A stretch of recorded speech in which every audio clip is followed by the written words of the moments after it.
Bom dia, pessoal. Então, conforme eu comentei na última aula, esta aula de hoje vai ser a resolução dos exercícios que eu propus e que até depois do conselho eu percebi que eu exagerei na quantidade de exercícios, mas eu exagerei não por querer forçar vocês a trabalhar demais, mas pelo prazo que vocês vão ter, tendo em vista que semana que vem é um feriado, então vocês teriam mais tempo para resolver os exercícios. Acontece que a aula assíncrona é hoje, é uma semana antes, então não tinha como deixar a resolução dos exercícios para a semana que vem, tá bem? Mas peço desculpas por ter solicitado tantos exercícios assim. Na resolução dos exercícios, eu solicitei os exercícios da página 48.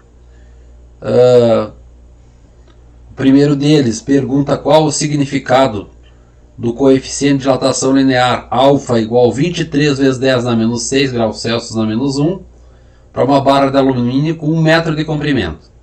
Então, se a gente vai para a equação da dilatação de uma barra, é uma dilatação linear, delta L é L0 alfa, onde o alfa é aquele alfa que está lá, delta T. Vamos colocar o valor do alfa aqui e também colocar o comprimento inicial da barra de alumínio. Tá? Então fica 1 vezes 10 vezes 23 vezes 10 na menos 6, delta T. Então, como 1 multiplicando isso aqui fica 23,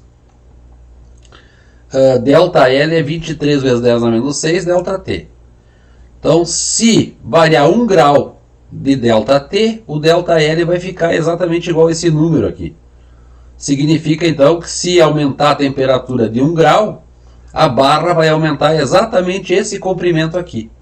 Vai aumentar 23 vezes 10 na menos 6, ou, se a gente contar as casas deslocando a vírgula para a direita, por causa do expoente 10 na menos 6, tá?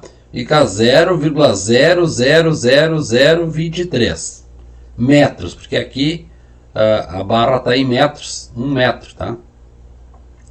Também, se a temperatura baixar, que lá não tem a resposta lá no livro, se baixar de 1 grau, tá? A barra também vai diminuir o seu comprimento exatamente deste valor aqui. Tá? Então vai ficar menos 23 vezes 10 na menos 6 metros, ou menos 0,000023 metros, um comprimento menor, porque a temperatura baixou. Tá? Esqueci de tirar aqui, assim, o comprimento dela será menos 23 vezes 10 na menos 6, ou menos 0,000023. O outro exercício, um pote de vidro comum, está ali o coeficiente de dilatação linear do vidro, 9 vezes 10 na menos 6 graus Celsius na menos 1, está fechado com tampa de metal, aqui está o coeficiente de dilatação do metal, 25 vezes 10 na menos 6 graus Celsius na menos 1. Quando precisou ser aberto, a tampa emperrou, só foi possível soltá-la deixando-o em banho-maria.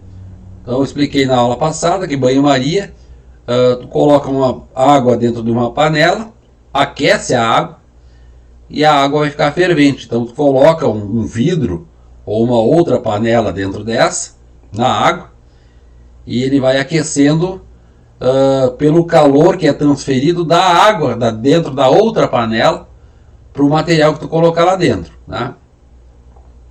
Explique o que ocorre neste processo. Então foi colocado o pote de vidro com a tampa emperrada, a tampa de metal, dentro do banho-maria, os dois dilataram, mas o coeficiente de dilatação do metal é maior do que o coeficiente de dilatação do vidro. Então o vidro vai dilatar mais e a tampa se solta um pouquinho, fica mais fácil de abrir, tá? Facilita a abertura do pote. No exercício número 3, em colunas e vigas usadas nas construções de casas, por exemplo, o concreto e o ferro se moldam formando um conjunto rígido. Ambos apresentam coeficientes de dilatação muito próximos. Tá? O que aconteceria se esses coeficientes fossem muito diferentes? Bom, então fica claro na explicação de que se eles fossem muito diferentes, um ia dilatar mais do que o outro, tá? Ou o concreto ou o metal. Se um dilatar mais que o outro, o que vai acontecer é que vai haver rupturas ou trincas no material, porque um se dilatou mais do que o outro. Tá? Às vezes a gente vê em algumas construções algumas rachaduras, e essas rachaduras é devido ao fato, por exemplo, de o ferro se dilatar um pouquinho mais do que o concreto, tá? Mas é muito próximo, tá? Então tem que ser uma variação de temperatura razoavelmente grande para que a gente consiga perceber uma situação desse tipo, tá? Exercício de número 4. Dois fios de mesmo material sofrem a mesma variação de temperatura. Verifica-se que as dilatações sofridas pelos fios são diferentes. Como isso pode ser explicado? Então vamos pensar. Uma dilatação para um fio, ΔL1, e a outra dilatação para o outro fio, ΔL2. Então é L01, comprimento inicial do fio 1, alfa ΔT, coeficiente de dilatação do material é o mesmo, porque os dois fios são do mesmo material. Então aqui L02, alfa ΔT. Para que aconteça duas dilatações diferentes, então isso aqui ser diferente desse aqui, e a gente comparando a igualdade, a única coisa que pode ser diferente, já que o alfa e o ΔT é igual, é o L01 e o L02. Então, a resposta desta pergunta é que os coeficientes, que os comprimentos iniciais dos fios são diferentes, o que dá uma dilatação diferente para cada um deles, tá? Então os L0 são diferentes, tá? Exercício número 5. Na instalação de um sistema a gás para aquecer a água numa residência, são utilizados canos de cobre. Considere um cano de cobre de 4 metros de comprimento. Então nós temos o L0, comprimento inicial. Como é uma dilatação de comprimento, é uma dilatação linear. Tá? Temperatura inicial 20 graus Celsius. Quando a água que passar por esse cano estiver uma temperatura de 60 graus Celsius, qual será em milímetros o aumento no comprimento dele? Tá? Percebam que aqui foi dado L0 em metros e ele quer a resposta em milímetros. Variação de temperatura foi de 20 graus para 60 graus e o coeficiente de dilatação linear do cobre está aqui, 1,7 vezes 10 na menos 5 graus Celsius na menos 1. Então, fazendo a dilatação, ΔL é L0 alfa ΔT, colocando 4 metros, o coeficiente de dilatação, 1,7 vezes 10 na menos 5, variação de temperatura, 60 é a temperatura final, menos 20, que é a inicial. Vai para a calculadora, multiplica 40 por 1,7 10 na menos 5, vezes 4, vai dar 0,00272 metros, que é a unidade de comprimento que nós tínhamos aqui em cima. Tá? Como pede em milímetros, e o milímetro é 10 na menos 3 metros, a vírgula tem que andar 3 casas para a direita, o que dá 2,72 milímetros.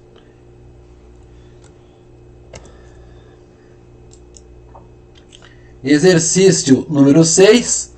Uma trena de aço inox. Aço inoxidável é uma liga metálica de ferro, carbono, cromo e níquel. É aferida a temperatura de 0 graus. Um corretor de imóveis usou essa trena para medir a frente de um lote numa tarde em que os termômetros registravam 32 graus.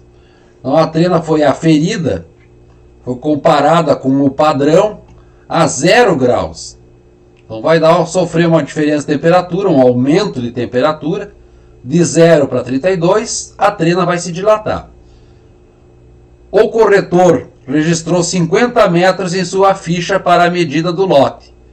Só que esses 50 metros não equivalem a 50 metros, porque a trena estava dilatada. Então, mas, na realidade, qual é a medida aproximada do lote? Dado o coeficiente de dilatação linear do aço, 1,2 vezes 10 na menos 5 graus Celsius na menos 1. Então é só fazer a dilatação para ver qual é o comprimento que tem a trena quando varia a temperatura de 0 para 32 graus. Então, ΔL é L0 alfa ΔT. L0 é 50 metros. O alfa está aqui, 1,2 10 na menos 5. Variação de temperatura, 32 é a final, 0 é a inicial. Vai para a calculadora, faz a multiplicação. 32 vezes 1,2 10 na menos 5 vezes 50. Vai dar 0,0192 metros. Isso é a dilatação. Tá? É o quanto que aumentou o comprimento da trena. Tá? Então, na realidade, ao invés de medir 50 metros, ele mediu 50 metros mais o quanto ela dilatou. Ele mediu 50,0192 metros. 50,0192 metros. Exercício número 8. Agora, página 50. É para fazer do 8 até o 13. Dilatação térmica é o fenômeno pelo qual variam as dimensões geométricas de um corpo que experimenta uma variação de temperatura. Sobre esse fenômeno físico, identifica as afirmações abaixo como verdadeiras ou falsas. Eu já havia explicado uma delas na última aula. Agora a gente vai verificar o que acontece com as outras. Só tem, acho que, duas afirmações. A primeira, a dilatação térmica de um corpo é inversamente proporcional ao coeficiente de dilatação do material que o constitui.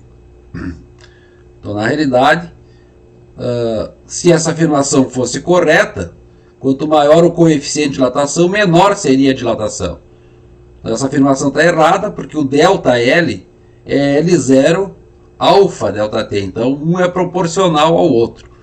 Quanto maior o coeficiente de dilatação, maior vai ser a dilatação que o material vai sofrer. Tá? Seja linear, ou seja volumétrica, ou seja superficial. Tá?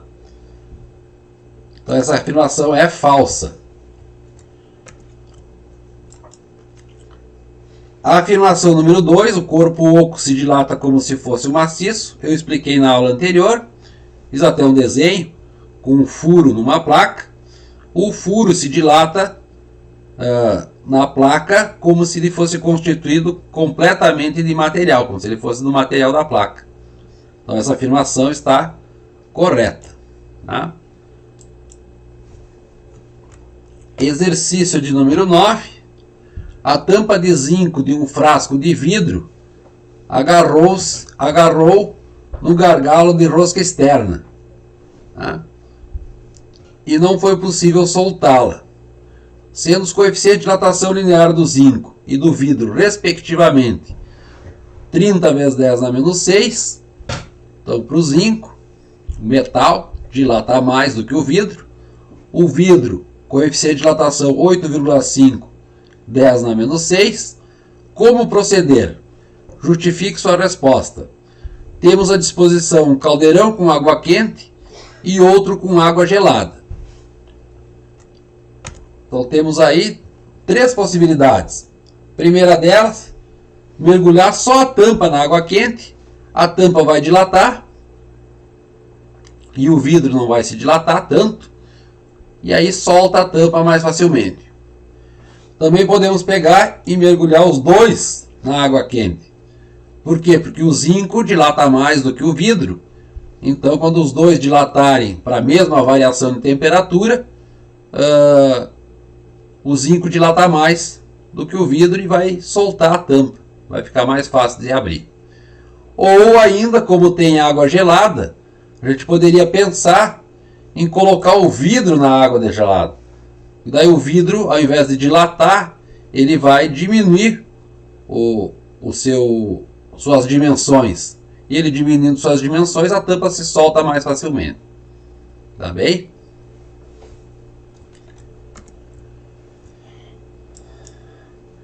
Exercício de número 10. Um objeto de ferro, quando colocado num balde cheio de água, é submetido a duas forças: o peso P, vertical para baixo, e o empuxo E, vertical para cima. Suponha que esse objeto é aquecido e tem o seu volume aumentado por causa da dilatação térmica.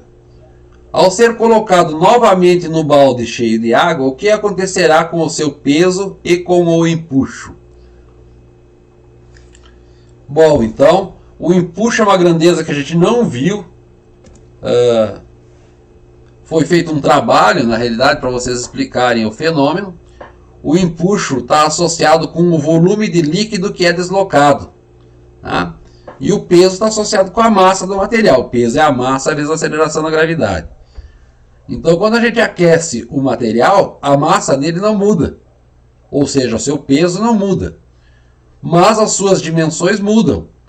Então, para ele estar dentro de um material, dentro de um balde, se ele estiver completamente mergulhado na água, ele vai ter o volume maior, o volume deslocado maior do que antes. E se ele deslocar o volume maior, o empuxo fica maior. Tá? Então a resposta é que o peso permanece o mesmo, que ele depende apenas da massa do material, mas o empuxo vai ficar maior, porque o corpo vai deslocar mais líquido, portanto, o líquido tem a densidade dele, a densidade do líquido, volume que é deslocado, vai ser um deslocamento maior de líquido vezes gravidade. Exercício de número 11. Uma placa metálica tem a 0 graus a área de 200 centímetros quadrados e a 100 graus Celsius 200,8 centímetros quadrados. Determine o coeficiente de dilatação linear do metal que constitui a placa. Letra B. Investigue o possível metal ou liga que constitui a placa. Então, variação de superfície, variação de área, ou ainda dilatação de área, é S0 beta delta T. Se o material for um corpo sólido, o beta é 2 vezes o coeficiente de dilatação linear do material. Então a gente consegue fazer a análise aqui e achar o valor do alfa. Tá? Percebam que ele deu uma dilatação superficial, porque aqui é centímetro quadrado, é uma área, aqui é uma área, e ele pede o coeficiente de dilatação linear, ele pede o alfa. Tá? Então vamos lá.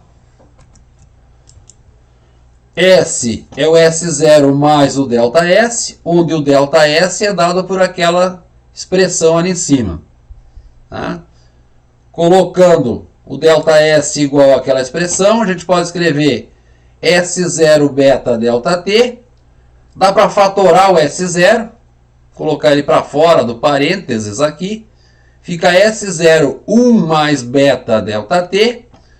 Eu posso pegar esse S0 que tem aqui, ou esse aqui, passar para a esquerda e escrever ΔS é igual a S0 beta delta T. Tá? Isso aqui. Tá? Bom, então nós podemos usar duas expressões para fazer o cálculo da dilatação. Tá? S é S0 1 mais beta delta T, ou a gente vai pegar ΔS igual a S0 beta delta T. Por que o senhor está falando isso? O senhor não está confundindo mais a nossa cabeça?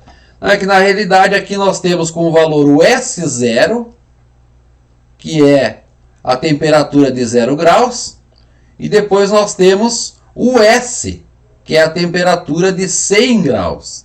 Então, se eu usar a expressão que tem o S, fica mais fácil para resolver. Tá? Então, colocando aqui, ΔS é S0 beta delta T, o ΔS vai ser o 200,8 menos 200, o que dá 0,8. igual 200, que é o S0, o beta, que eu não sei quanto vale, variação de temperatura é 100 graus menos 0, que é a final menos a inicial. Então, passa o 200 dividindo, passa o 100 dividindo, fica 200 vezes 100, fica 20.000. Beta vai ser 0,8 dividido por 20.000, que dá 4 vezes 10 na menos 5 graus Celsius na menos 1. Isso é o valor do beta, mas ele está pedindo o coeficiente de dilatação linear, ele está pedindo o alfa. Então tem que lembrar que para os sólidos, beta é igual a 2α. Aqui uma outra forma de resolver, tá? Tem que achar o beta nessa expressão. Beta é 2α, então o alfa é o beta dividido por 2. Como o beta era 4 vezes 10 a menos 5, o alfa é 2 vezes 10 a menos 5. Para responder a letra B, a gente vai ter que invocar uma tabela.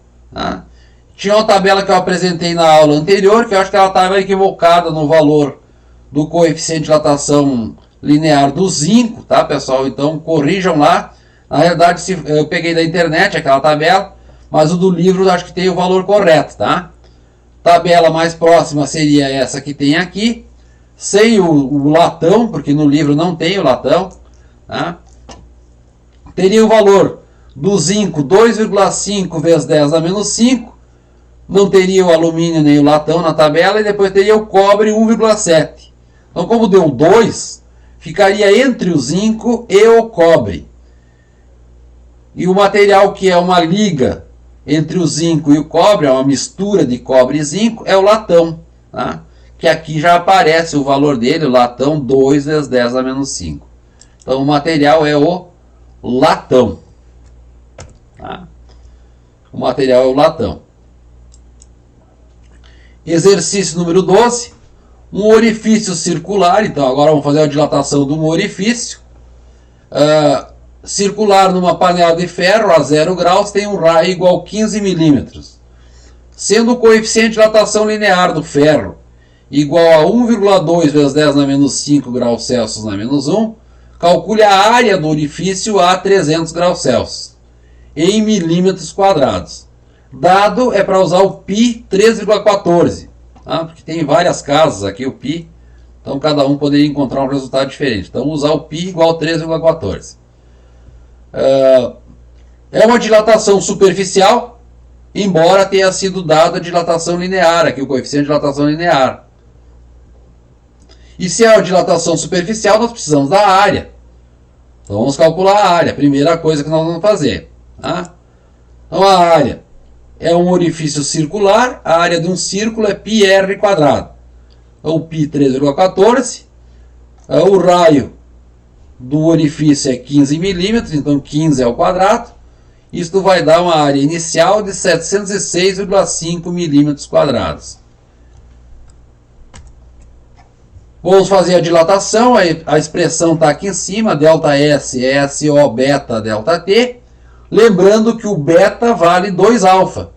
Tá? E o valor que ele deu aqui foi o alfa. Então, vamos fazer a dilatação. Se quiser calcular o alfa antes, ou o beta, desculpe, antes, 2 vezes o alfa. Se quiser colocar tudo numa expressão só, também pode. Tem duas expressões para calcular o quanto que dilatou o orifício. Vamos usar essa aqui de cima, eu acho que é mais fácil. Hoje a gente já faz a dilatação direta aqui, já dá a área final. Tá? Então vamos fazer essa aqui, ó, 1 mais beta ΔT. 706,5 é a área inicial, é o SO. 1 mais o beta, 2,4 vezes 10 na menos 5. Variação de temperatura, 300 graus, antes era 0. Então 300 graus de variação de temperatura. Lembre que aqui já é o beta, tá, pessoal? Ele deu o alfa. Então tem que multiplicar por 2. Tá? Fazendo a conta na calculadora, a gente chega como resultado 711,59 milímetros quadrados. Isso é a área final do orifício. já fazendo a dilatação superficial. Percebam que o furo, o orifício, dilata como se ele fosse todo de metal. Tá? Tá usando o coeficiente de dilatação do ferro aqui para fazer a dilatação do furo. Tá?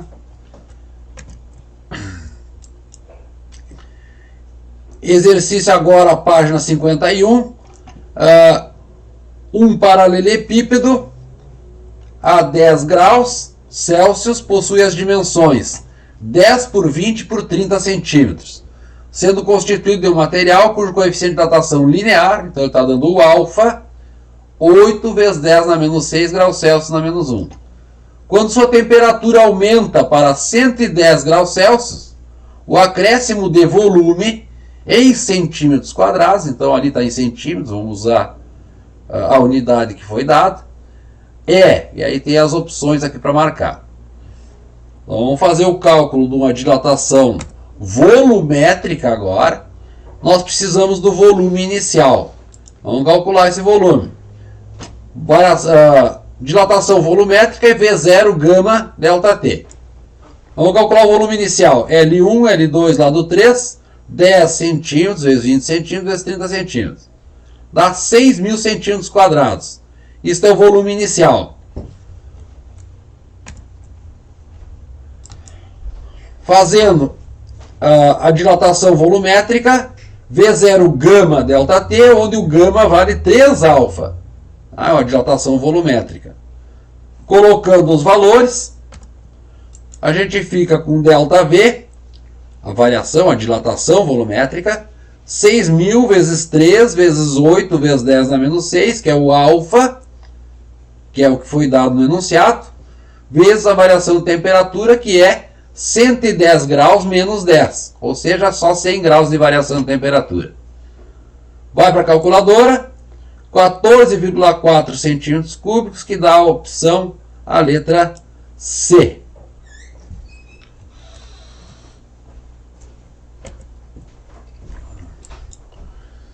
Agora, exercícios da página 54. Um copo de vidro com capacidade de 300 ml contém 290 ml de certo líquido. Ao ser aquecido até 100 graus Celsius, o copo fica completamente cheio. O que representa esses 10 ml que foi aumentado aí? Então, como é a dilatação, onde dilata o recipiente mais o líquido é uma dilatação real. Como dilata os dois, tanto o recipiente quanto o líquido, esses 10 ml correspondem à dilatação aparente. Tá? Então, aqui, se fosse fazer a análise da equação, o ΔV aparente é o ΔV do líquido menos o quanto que o recipiente dilatou, que é os 10 ml que aparece aqui, ó, tá? Que vai ser 300 ml, porque o líquido vai encher o copo, 300 ml menos a dilatação do recipiente. Não, aqui dilata os dois, não é 300 ml. Tá? Vai ser o que a gente viu, quanto que encheu o copo. Tá? É os 10 ml. Não dá para ver aqui o resultado, tá, pessoal? Dá conta.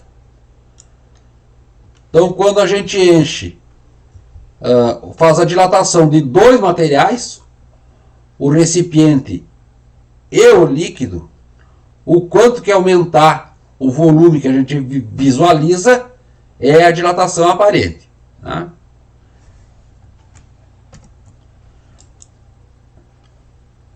Exercício número 20. Na figura ao lado, é uma figura mais ou menos assim, eu tive de pegar uma aí na internet e adaptar ela um pouquinho.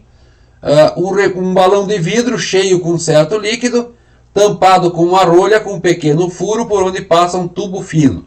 Então tem um tubo, tem uma rolha, está aqui o balão de vidro, dá para ver mais ou menos o formato dele aqui. E aqui embaixo tem o líquido. Tá?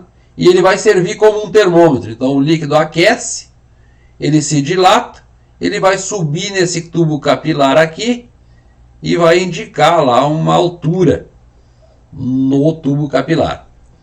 O princípio de funcionamento se baseia na dilatação volumétrica dos líquidos quando aquecidos. Observe os dados abaixo e responda. Então tem uma tabela com os coeficientes de dilatação volumétrica dos líquidos. Para os líquidos não são dados o alfa, porque o líquido se dilata sempre volumetricamente. Tá? Aparece ali éter, benzeno, gasolina, azeite, glicerina, água, mercúrio. De todos esses valores aqui, o que tem o maior valor é o éter, depois vem diminuindo, de acordo com a ordem apresentada aqui. Qual dos líquidos apresentará maior valor para a altura da coluna? Aquele que sofre a maior dilatação, o éter. Tá? Então a letra A é o éter. B. Qual dos líquidos seria o mais adequado para a confecção de um termômetro? A gente poderia pensar que é o éter, já que ele dilata mais. Tá? Mas na realidade, a gente quer uma variação de temperatura que seja que caiba no tubo capilar. Vocês imaginem qual é o tamanho do tubo capilar para usar o éter. Tá? Se a cada grau ele aumenta muito mais do que os demais. Então a gente precisa usar o mercúrio, que tem uma dilatação menor, tá? Um coeficiente de dilatação menor. Ele vai variar um pouco menos com a temperatura, não precisa ser um tubo tão comprido. E ainda tem uma outra vantagem do mercúrio, que ele é um bom condutor, porque ele é um metal, ele é um bom condutor de calor. Tá? Então facilita na hora do equilíbrio térmico com o meio que a gente quer medir a temperatura. Tá? Então a letra B, resposta é o mercúrio. Para que tenhamos um termômetro de maior precisão, você usaria gasolina ou água? Tá? Então tem gasolina 9,6 e a água é 2,1 vezes 10 na menos 4 graus Celsius na menos 1. Então a água dilata menos, gasolina dilata mais. Então conforme eu falei, vai ter que ter um capilar bem maior para a gasolina do que para a água, mas vai ser mais preciso, porque aparece mais a dilatação no tubo capilar. Então a gente vai usar a gasolina. Tá? Quais líquidos você usaria para medir temperaturas inferiores a 0 graus e por quê? Então, inferiores a 0 graus, tem que ser um que tem boa precisão para medir essas temperaturas, tem que variar, tem que diminuir o volume de forma razoável. Então, de novo, é o éter. Tá? Mas por que o éter? Por que não usou qualquer outro desses aqui? É porque o éter demora mais, por causa da volatilidade dele, demora mais para ele congelar. Tá? Enquanto que esses demais aqui, dependendo da temperatura que a gente quer medir, ele pode estar no estado sólido, ele pode solidificar e aí a gente não consegue fazer a medida mais. Tá? A água a 0 graus já congela. Então, como a temperatura abaixo de 0, a água não serviria. Tá? A água não serviria. Tá bem? Exercício número 21.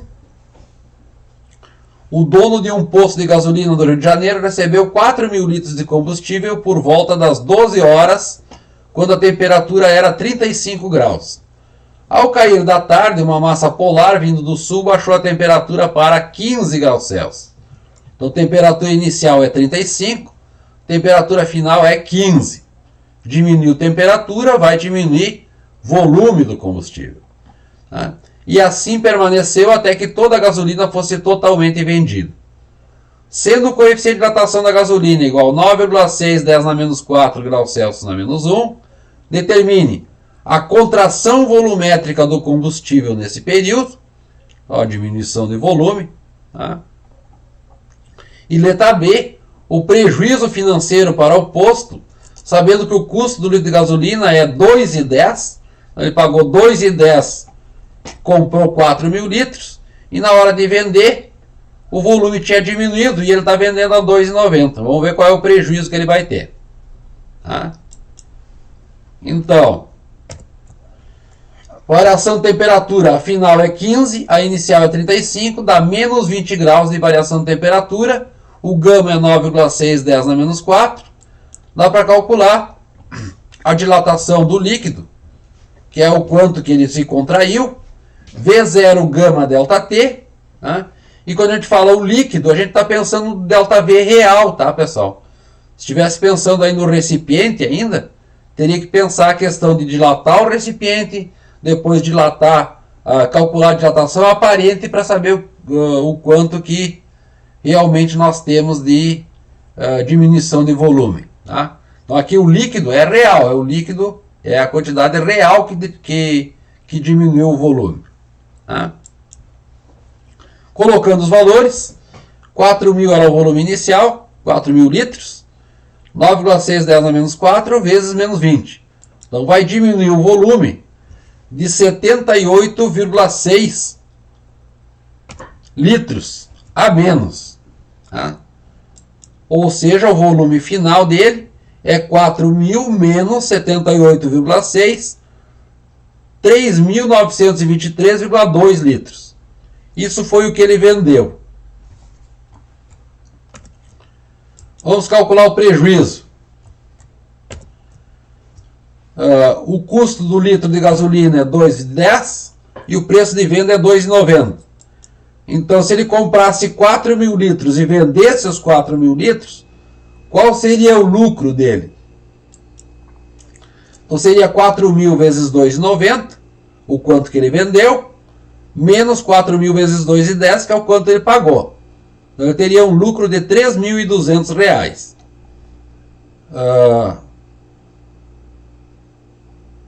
Agora, se ele comprou 4.000 litros e vendeu 3.923,2, qual que vai ser o lucro dele? 3.923,2 vezes 2,90 foi o que ele vendeu de combustível, menos o custo do combustível, vai dar 2.977,28. Então aqui a diferença entre o quanto ele lucraria e o quanto ele realmente lucrou dá um prejuízo de R$ 222,78. Claro que é um cálculo onde está defasado os valores aqui. A gasolina está quase R$ 5,00 o litro hoje, tá? Vocês imaginem a diferença que iria aparecer aqui no prejuízo, tá? Certo, pessoal? Então, para finalizar, o exercício de número 22, o azeite de oliva é enlatado a 50 graus Celsius numa fábrica em Portugal.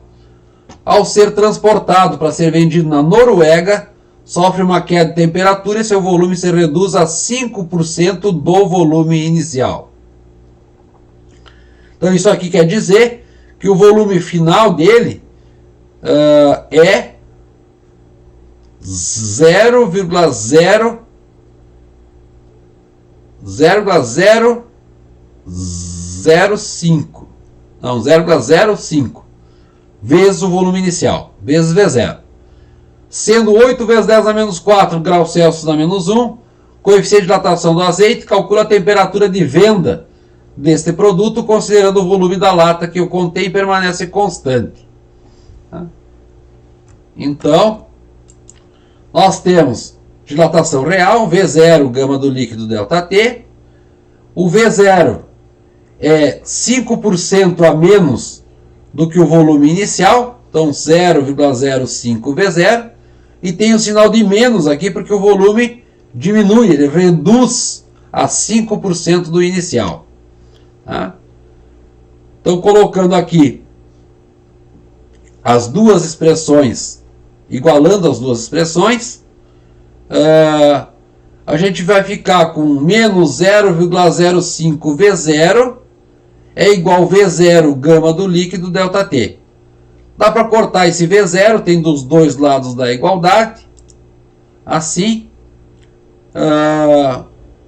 Temperatura inicial nós temos é 50 graus, gama do líquido, que é o coeficiente de dilatação volumétrica do líquido, nós temos também. Então dá para achar quanto que é a temperatura final. E é isso que a gente vai fazer na sequência. Então temos o gama, está aqui a nossa expressão para calcular, colocando os valores, menos 0,05, aqui é 0,008, temperatura final menos a inicial, que é 50, passa ao 0,08 dividindo, vai ficar menos 62,5 igual TF menos 50, passa ao 50 para o outro lado, 50 menos 62,5, que dá uma temperatura final de menos 12,5 graus Celsius. Então vendeu lá na Noruega uma temperatura de menos 12. Se houverem dúvidas, não esqueçam de perguntar para mim, podem perguntar pelo WhatsApp. Se a dúvida ficar um pouquinho mais insistente, mais alunos tiverem a mesma dúvida, a gente marca um horário para esclarecer essas dúvidas, porque na outra semana, na semana que vem tem um feriado, e na outra semana que vem depois do feriado, nós vamos ter a nossa avaliação. Então nós temos que esclarecer todas as dúvidas. O que cai na avaliação? Cai tudo que a gente viu até agora. Então começa lá com conceito de temperatura, escalas de temperatura, a Celsius, a Fahrenheit, a Kelvin, calor sensível, calor de transformação, aquele quando muda o estado, as curvas de aquecimento e resfriamento, que eram aquelas curvas onde diziam a quantidade de calor e quando que estava no líquido, quando que estava mudando de estado, e como é que calculava o calor específico, como é que calculava o calor latente. Também cai as trocas de calor, o princípio das igualdades das trocas de calor, que é quando a gente mistura substâncias a temperaturas diferentes, a gente pode calcular, por exemplo, calor específico de uma delas, capacidade térmica do recipiente onde a gente fez a mistura, ou ainda a temperatura final do equilíbrio, e por último a dilatação, tá? Tanto linear, quanto volumétrica, quanto superficial, tá? Então deem uma olhada nos exercícios. As questões da avaliação vão ser questões objetivas e numéricas. Como a gente tem 3 períodos, eu vou usar um período para as objetivas e os outros 2 períodos para as numéricas, tá? Vamos fazer em separado, tá? Mas é no mesmo dia, tá? Separado porque vai ter um questionário com as objetivas e um questionário com as numéricas. Tá bem? Quaisquer dúvidas, perguntem aí pelo WhatsApp, ou perguntem, ou a gente marca uma aulinha aí no Meet, rapidinho, de alguns minutos, para esclarecer as dúvidas que vocês têm. Tá bem? Obrigado então, pessoal. Tenham um bom dia.